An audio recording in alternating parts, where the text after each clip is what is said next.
Hello everyone. आज मैं हिंदी व्याकरण में आपको संज्ञा बताऊंगी। संज्ञा क्या है, संज्ञा कितने प्रकार के होते हैं। संज्ञा किसी व्यक्ति, वस्तु, स्थान, पशु, पक्षी, गुण, अवस्था के बोध कराने वाले शब्द को संज्ञा कहते हैं। जैसे मोहन, सीता, गीता, गुजरात, बंगाल, महाराष्ट्र, हाथी, घोड़ा, बचपन, बुढ़ापा आदि संज्ञा के उदाहरण हैं। जैसे मैंने बताया प्राणी के नाम, जैसे कुत्ता, निशा, लड़की, लड़का, ये सब क्या है, प्राणी के नाम है। इसमें सारे प्राणी आते हैं। वस्तु के नाम, पंखा, रेडियो, ये सारे क्या हैं, वस्तु के नाम हैं। स्थान के नाम, शहर, गांव, गुजरात, बंगाल, महाराष्ट्र, ये सब क्या हैं, स्थान के नाम है। भाव, भाव यानी ठंडक, सुंदरता, घबराहट, बचपन, ये सब क्या है, भाव। ये भाव बता रहे हैं, कैसा है, घबरा गया, ठंडा लगा, इनकी सुंदरता, ये सब क्या है, भाव। ये सब संज्ञा के उदाहरण हैं। संज्ञा के 5 प्रकार होते हैं। व्यक्तिवाचक संज्ञा, जो शब्द किसी विशेष व्यक्ति, वस्तु अथवा स्थान के भाव का बोध कराते हैं, व्यक्तिवाचक संज्ञा कहलाते हैं। उदाहरण स्वरूप राम, यमुना, हिमालय, भोपाल आदि व्यक्तिवाचक संज्ञा के उदाहरण। तो राम यहाँ पे क्या है, राम है व्यक्ति का नाम, इससे पता लग रहा है कि राम है व्यक्ति। यमुना क्या है, एक नदी का नाम है। हिमालय, हिमालय क्या है, एक पर्वत का नाम है।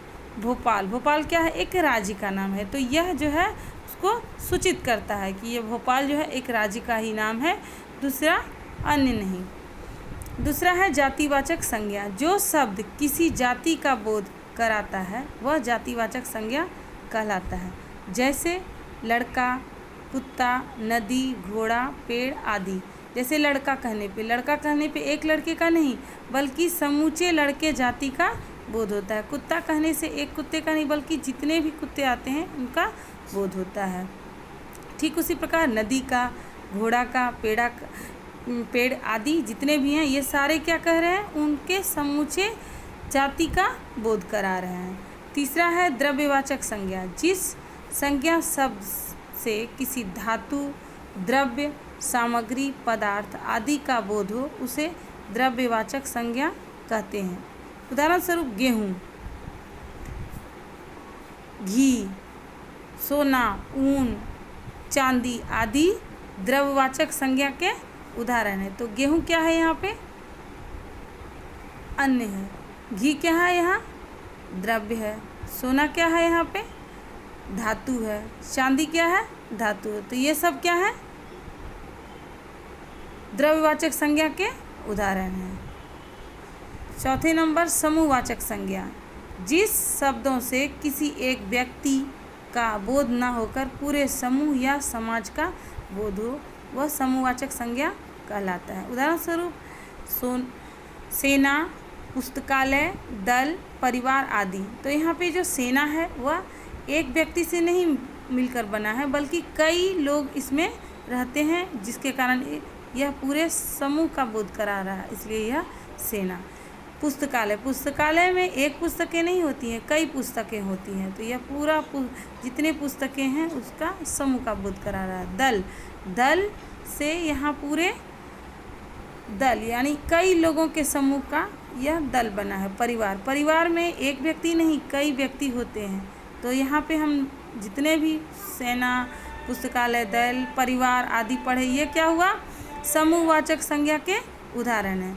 पांचवा हम पढ़ेंगे भाववाचक संज्ञा, जिस शब्द से किसी गुण, धर्म, दशा आदि भावों के बोध हो उसे भाववाचक संज्ञा कहते हैं। जैसे क्या है, बुढ़ापा, मिठास, क्रोध, मोटापा, बचपन आदि, ये क्या है, भाववाचक संज्ञा के उदाहरण। हाँ, तो मैंने बताया कि ये भाव, गुण, स्थिति, अवस्था के बोध कराने वाले शब्द को भाववाचक। तो यहाँ पे भाव, भाव से क्या मतलब है, हंसी, खुशी, सुख, दुख, प्यार, नफरत, आशा, आश्चर्य, बलिदान, ये सब क्या भाव में आते हैं। गुण, गुण में वीरता, सच्चाई, मेहनत, हिम्मत, मिठास, कड़वापन आदि क्या है, गुण बता रहा है। स्थिति जैसे क्या, अमीरी, गरीबी, स्वास्थ्य, थकावट, चिंता, बीमारी आदि क्या स्थिति बता रहा है कि मनुष्य जो व्यक्ति जो है किस स्थिति में है। अवस्था जैसे बचपन, जवानी, बुढ़ापा, ये सब क्या बता रहे हैं, अवस्था बता रहे हैं। तो ये सभी क्या है, भाववाचक संज्ञा के उदाहरण हैं। इस प्रकार मैंने आपको संज्ञा क्या है, संज्ञा के कितने प्रकार हैं, आपको मैंने बताया। धन्यवाद।